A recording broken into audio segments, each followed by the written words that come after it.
Good morning, I'm Morgan Parrish. You know, you can't watch football without some good food. The U.S. Supreme Court could pass down a decision on abortion rights as soon as today. Police made an arrest in connection with the deadly shooting in Over the Rhine from October 2021. A local police officer is slowly starting to recover after being shot in the face while responding to a call. Breaking now, a man is fighting for his life after being struck by an SUV. That's right, we're here in Winton Hills where police and family members have been searching for 8-year-old Alan Hinton for hours after he went missing around 8 o'clock last night. That fire broke out just after 2 o'clock this morning. You guys talked about the extent of the damage. If we come over here, you can see this is where the window is smashed open, and the owner tells me it's going to take a couple months to replace that. Well, we know that one person is dead following that shooting, and another person was transported to the hospital in serious condition. Hey, Dan and Andrea, good morning. Yeah, we actually just hopped outside of the storm tracker. Right now, we're here in Montgomery Square in this little shopping center, and you can see it's completely covered. Take a look at my feet. This looks like this could be snow. It's not. It's actually a sheet of ice, and this is what the sidewalks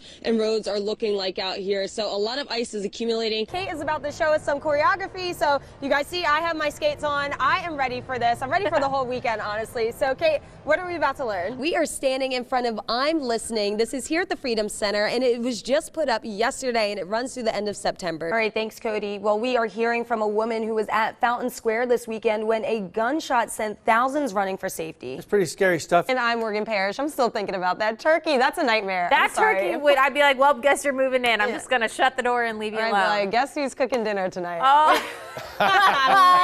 Let's check in with Chief Meteorologist Steve Horstmeyer. Steve, it has been bitter cold all day, really all week. So should we be expecting more of this for tomorrow, or what's going on?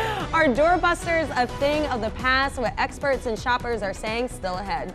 Yeah, get ready for that spoiler alert. The first singer to be unmasked was the Scarecrow after she decided to bow out of the competition. So let's see who was underneath the mask. Thanks, Frank. I was about to say, this must be the calm before the storm because these roadways are pretty quiet all morning long. We haven't seen any backups or accidents or slowdowns yet, knock on wood. But yeah, checking in on Columbia Township, Florence, Miami Town, Springfield Township, things are looking good. Traffic is moving along. I thought it was a firework. I thought somebody just shot me with a firework.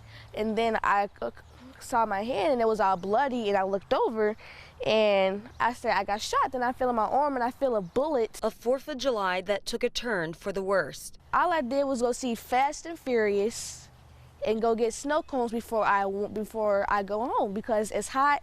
I want snow cones, the red fireworks are right behind. It was a beautiful scene. Until it wasn't. 16-year-old Brooke tells me this was a nightmare she never expected. I thought, like, nothing like this could ever happen to me. And look, it happened to me. And it could have been worse. I could have been one of the people that died on the scene. Like, and I'm only 16. I haven't lived my life yet. I never want to get the call. That call last night was one of the worst calls that that any parent could ever receive. And I'm just happy that my outcome was better than some people, and I pray for those families. I really do. Brooke's mom, Trina, tells me she couldn't even process the news. Like, wait a minute, my daughter got shot? And I'm like, okay, so where are you? She immediately hopped in her car and drove to UC Hospital. For a minute, I really couldn't find my child. Like, I didn't know where she was. I couldn't get down to the park. Nobody was answering their phone, and to be honest, I was really nervous. One of the nurses called me with her on the phone, and my daughter was just bawling her eyes out. And it just kind of crunched at my heart. It bothered me so much. Both Brooke and her mom tell me they're grateful things didn't get worse, but they're still concerned about the gun violence that goes on each week across Cincinnati.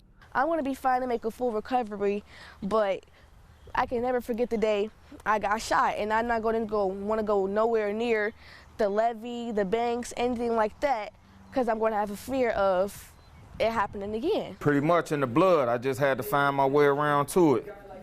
You know, ventured out and did some other things and moved back to Cincinnati, and in 2000, this is it.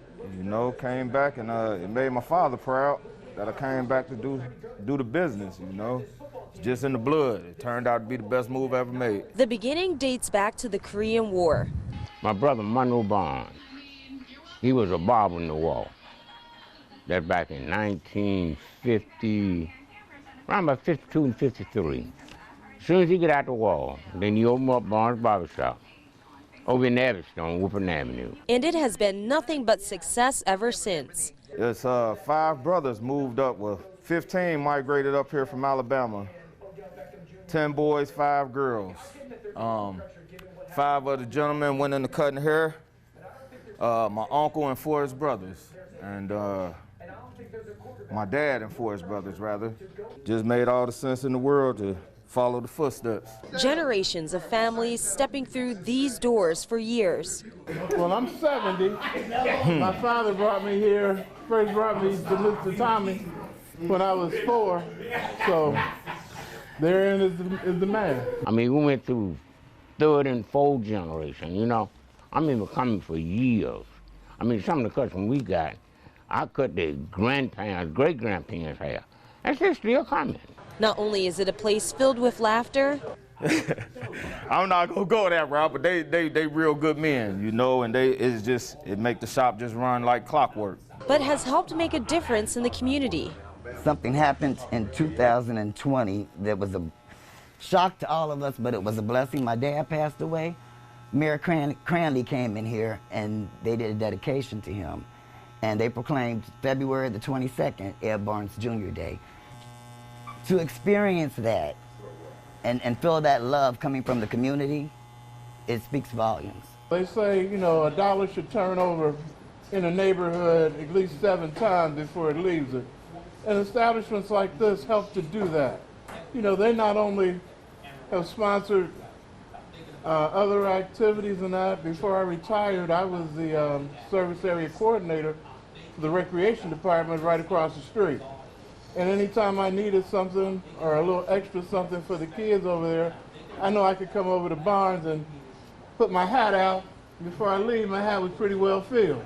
As these skilled barbers cut, snip, and brush, they talk to me about what it means to own a Black-owned barber shop. It's a beautiful thing, you know. What's up, Mont? You got it.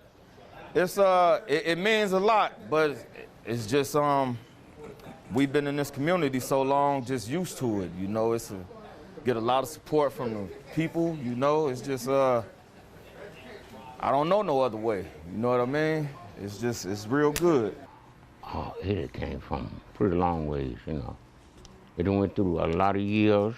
Well, let's go through what that was 1967 riots and all that stuff, you know. All the things that blacks did, you know. We got to think about George Washington Carver and a whole lot more, you know.